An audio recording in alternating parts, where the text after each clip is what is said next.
శ్రీకాకుళం నేరుగా మీరు హైదరాబాద్ పోతే కూకట్పల్లిలో శ్రీకాకుళం కాలనీ ఉంటుంది, ఢిల్లీకి పోతే శ్రీకాకుళం కాలనీ ఉంటుంది, ఎక్కడ పోయినా శ్రీకాకుళం కాలనీ ఉంటుంది.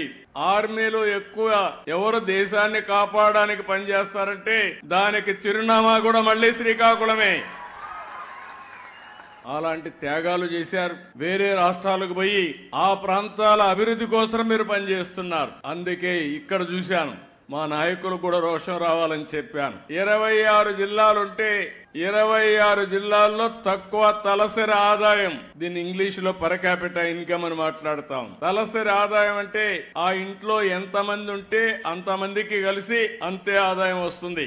అంటే అంత తక్కువ ఆదాయం రావడానికి ఇక్కడ ఎలాంటి కొరతలు ఉన్నాయి? తెలివితేటలకు కొరత లేదు, నాయకత్వానికి ఏమాత్రం కూడా తక్కువ కాదు. వనరులైతే వంశధార ఉంది, నాగావళి ఉంది, నిరంతరం నీళ్లు వస్తాయి, సముద్ర తీరం ఉంది, నేషనల్ హైవే ఎక్కువ ఉండే జిల్లా శ్రీకాకుళం జిల్లా.